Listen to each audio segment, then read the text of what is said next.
सकते हैं। जैसे एक प्रश्न है पहला, अगर हम देखें यहाँ पर कि भारत में निम्नलिखित में से किसका विनियमन वायदा बाजार आयोग द्वारा किया जाता है, तो इसमें ऑप्शन नंबर बी सही हो जाएगा, वस्तु वायदा द्वारा। अगला एक और प्रश्न है दोस्तों, एक चीज मैं आपको बताना चाहूंगा कि जो भी मैं आपको प्रश्न बता रहा हूं, एक प्रश्न इसको मत समझिए, इससे आप 1 से 10 प्रश्न एक तरह से समझ सकते हैं। मैं एक ही प्रश्न से कोशिश करूंगा कि लगभग उससे रिलेटेड जो प्रश्न होते हैं वो आपको बता दूं। इसलिए आप एक एक चीज़ें ध्यान से पढ़ेंगे। आप 15 से 20 क्वेश्चन ही पढ़ेंगे, लेकिन उससे आपके लगभग 100 प्रश्न तैयार हो जाएंगे। जैसे दूसरा प्रश्न दिया गया है कि किस न्यायालय के फैसले देश के बाकी सभी न्यायालयों को बाध्यकारी होते हैं, यानी किस न्यायालय का फैसला अन्य न्यायालयों पर लागू होंगे। देखिए, जो उच्चतम न्यायालय है वो सबसे बड़ा भारत का न्यायालय है, तो इसके जो फैसले होते हैं वो अन्य न्यायालयों को बाध्यकारी होते हैं। उच्चतम न्यायालय 129 के तहत जो फैसला दे देता है दोस्तों, वो क्या होता है, अनुच्छेद 129 के तहत वो कानून बन जाता है, विधि बन जाता है। और हमारा जो उच्च न्यायालय है, जो हाई कोर्ट है, वो संविधान के अनुच्छेद 219 के अनुसार उच्च न्यायालय एक अभिलेख न्यायालय कहलाता है। इसके फैसले को हम सुप्रीम कोर्ट में चुनौती दे सकते हैं। तो ये चीज आप ध्यान दीजिए कि जो उच्चतम न्यायालय है उसका फैसला देश के सभी न्यायालयों को बाध्यकारी होता है। एक और अगला प्रश्न देखें कि निम्न में से किसे पादप जगत का उभयचर कहते हैं। इसमें सही ऑप्शन हो जाएगा ब्रायोफाइट्स। ब्रायोफाइट्स को पादप जगत का उभयचर कहा जाता है। ऑप्शन नंबर यहां पर पहला सही हो जाएगा। अगला प्रश्न अगर देखें, आप यहां पर देख सकते हैं क्या दिया गया है कि निम्नलिखित में से कौन सा एक ब्लू बेबी सिंड्रोम से संबंधित है। ब्लू बेबी सिंड्रोम से, ब्लू बेबी नामक रोग आपने सुना होगा। ये जब बच्चा पैदा होता है तो आप देखेंगे कि उसका त्वचा जो है वो नीला पड़ जाता है। ये बच्चे को पैदा होने के जस्ट बाद ऐसा होता है। तो ये इसमें पूछा गया है कि ब्लू बेबी सिंड्रोम से संबंधित है, तो यहाँ पे सही ऑप्शन हो जाएगा ऑप्शन नंबर ए, नाइट्रेट। अगला एक और प्रश्न देखें कि राज्य लोक सेवा आयोग के सदस्यों की नियुक्ति कौन करता है। राज्य लोक सेवा आयोग का अर्थ आप समझते हैं, जो पीसीएस होता है, पब्लिक सर्विस कमीशन, उसका जो अध्यक्ष, जो सदस्य होता है, सदस्य की नियुक्ति पूछा गया है। तो इसमें से कौन करता है दोस्तों, तो वो करता है राज्यपाल। ऐसा नहीं है कि आप इसमें राज्य लोक सेवा आयोग के अध्यक्ष को क्लिक कर दें कि हो सकता है कि राज्य के लोक सेवा आयोग सदस्यों की नियुक्ति करते हों, लेकिन ऐसा नहीं है। उन सदस्यों की नियुक्ति उस राज्य का राज्यपाल करता है। ऑप्शन नंबर बी यहाँ पर सही हो जाएगा। प्राक्कलन समिति संसद के किस संसद के सदस्यों से गठित होती है। जो प्राक्कलन समिति होती है वो संसद के किस सदस्यों के द्वारा गठित होती है। क्या दोनों सदनों के सदस्य उसमें शामिल होते हैं, या फिर लोकसभा या फिर राज्यसभा के।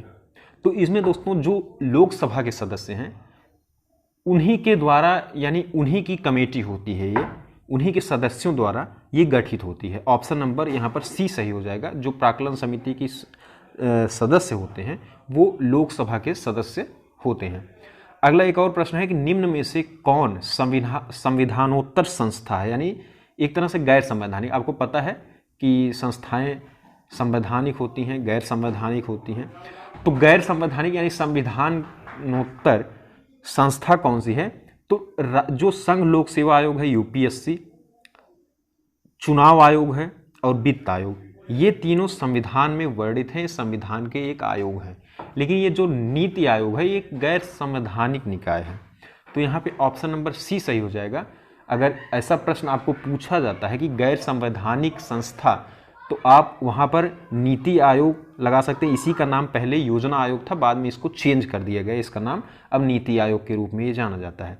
तो ऑप्शन नंबर सी यहाँ पर बिल्कुल सही हो जाएगा। एक 8वां प्रश्न ये पूछा भी जा चुका है, ऐसा प्रश्न पूछा जा चुका है कि भारत के संदर्भ में निम्न में से कौन धर्मनिरपेक्ष शब्द का सही भाव व्यक्त करता है। ये प्रश्न पिछली बार 2021 में जब पेट का एग्जाम हुआ था, पीटी का, तो ये प्रश्न पूछा गया था, इसलिए इसको आप ध्यान में रखिए।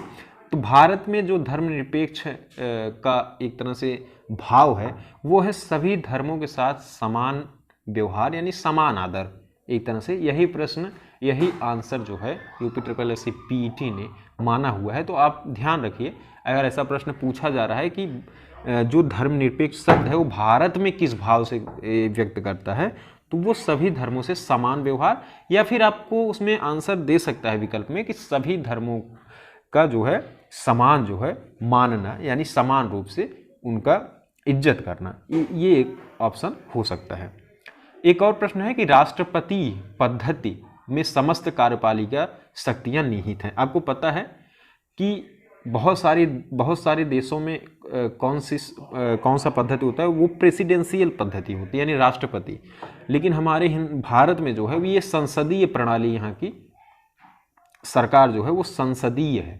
तो इसमें ये प्रश्न पूछा गया कि जहाँ पर प्रेसिडेंशियली यानी राष्ट्रपति पद्धति है वहाँ पर कार्यपालिका शक्ति निहित होती है किसमें, तो वो होती है राष्ट्रपति में। कहाँ होती है दोस्तों, राष्ट्रपति में। ऑप्शन नंबर ए यहाँ पर बिल्कुल सही हो जाएगा। अगला एक और प्रश्न अगर हम देखें यहाँ पर, बहुत ही महत्वपूर्ण प्रश्न है कि भारतीय संघ के अंदर किस राज्य को, मतलब भारतीय संघ यानी पूरा देश है भारत, अगर इसमें किसी राज्य को मिलाना है तो वो किसका अधिकार है कि किसी अन्य राज्य को या अन्य देश को मिलाए, तो वो अधिकार है मेरे दोस्तों संसद को। आप भारत के राष्ट्रपति या प्रधानमंत्री या सर्वोच्च न्यायालय के पास ये अधिकार नहीं है। भारत की संसद जो है वो किसी राज्य को अपने देश में जो है मिला सकती है।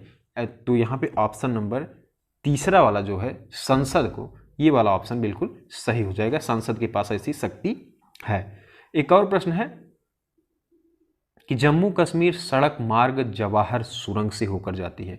एक सुरंग है जम्मू कश्मीर का जो सड़क मार्ग है, वहाँ पर एक सुरंग है जिसका नाम है जवाहर टनल या जवाहर सुरंग के नाम से हम उसको जानते हैं। वही प्रश्न पूछा गया कि वो जो जवाहर सुरंग है वो किस दर्रे से संबंधित है। जम्मू कश्मीर में है जवाहर सुरंग, वो किस दर्रे से संबंधित है। यहाँ पे आप देख सकते हैं, अगर मैं आपको बताऊं, वो है मेरे साथियों बनिहाल दर्रा। ऑप्शन नंबर ए यहाँ पर सही हो जाएगा। जो बनिहाल दर्रा है वो जम्मू कश्मीर के सड़क मार्ग में एक जवाहर सुरंग है, वो बनिहाल दर्रे में ही आता है। अगर अगला प्रश्न देखें यहाँ पर कि हिमालय की पर्वत श्रेणियों में जो सम्मिलित नहीं है वह कौन सी है। यहाँ पे देखिए 4 ऑप्शन दिए गए हैं कि काराकोरम, बृहद हिमालय, लघु हिमालय, शिवालिक। तो लघु हिमालय, बृहद हिमालय, लघु हिमालय और शिवालिक, ये तीनों जो है ये हिमालय पर्वत श्रेणी की एक श्रृंखला है, मतलब हिमालय पर्वत की एक श्रेणी है। लेकिन जो काराकोरम है ये हिमालय पर्वत की श्रेणी नहीं है। तो इसमें यही पूछा गया है कि वह कौन सी पर्वत श्रेणी है जो हिमालय की पर्वत श्रेणी नहीं है। तो यहाँ पे ऑप्शन नंबर ए बिल्कुल सही हो जाएगा। ये जो ऑप्शन नंबर ए है वो सही है। तमिलनाडु राज्य का सबसे ऊंचा पर्वत शिखर कौन सा है। तो दोदा बेटा, आपने कई बार ये प्रश्न देखा होगा कि जो दोदा बेटा है वो तमिलनाडु में सबसे ऊंची पर्वत चोटी है, पर्वत शिखर है। ऑप्शन नंबर ए यहाँ पर बिल्कुल सही है। अम्ल वर्षा का उत्तरदायित्व कौन है। अम्ल वर्षा होती है, आपको पता है कि ये फैक्ट्रियों के द्वारा, जहाँ आसपास फैक्ट्री रहती हैं वहाँ पे अम्ल वर्षा होती रहती है। ऐसा हुआ था, ताजमहल के ऊपर भी अम्ल वर्षा हुआ था। इसलिए आप जब देखेंगे ताजमहल को तो उसका थोड़ा सा ऊपर का भाग जो है वो काला रंग हो गया है, इसी अम्ल वर्षा की वजह से। तो इसमें पूछा गया है कि इसके लिए उत्तरदायित्व कौन है, यानी उत्तरदायी कौन है।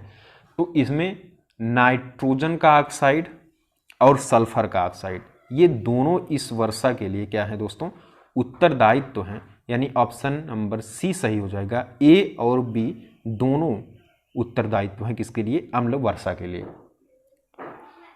अगला एक और प्रश्न अगर देखें कि अनुवांशिकी का मूल शारीरिक और कार्यात्मक इकाई है, तो ये इसमें जो सही ऑप्शन हो जाएगा वो होगा जीन। कौन सा हो जाएगा, वो हो जाएगा दोस्तों जीन। अनुवांशिकी का मूल शारीरिक और कार्यात्मक इकाई जो है वो है ऑप्शन नंबर सी जीन। तो ये महत्वपूर्ण प्रश्न थे। आगे और प्रश्न धीरे धीरे बढ़ाए जाएंगे, अभी आपके एग्जाम में समय है, इसलिए आप चीज़ों को अच्छी तरीके से जो है पढ़िए और चैनल को सब्सक्राइब कर लीजिए ताकि आपको वीडियो का नोटिफिकेशन आसानी से मिल सके और आप अपनी तैयारी को बेहतर करिए। और जो कॉन्सेप्ट वाले वीडियोस हैं वो जल्द ही आपको प्रोवाइड होंगे, आप जाकर प्लेलिस्ट में देख सकते हैं, चीज़ें थियरी के रूप में पढ़ सकते हैं। इसलिए आप प्लेलिस्ट में जाइए, उसमें वीडियोस जो है थियरी के रूप में आप देखिए और पढ़िए, तो चीज़ें आपको समझ में आएंगी और उसके बाद आपको ये प्रश्न जो है सॉल्व करने में बिल्कुल आसानी होगी। और चैनल को आप सब्सक्राइब कर लीजिए ताकि आपको नोटिफिकेशन जो है वो मिल सके। आप सभी का बहुत बहुत धन्यवाद दोस्तों।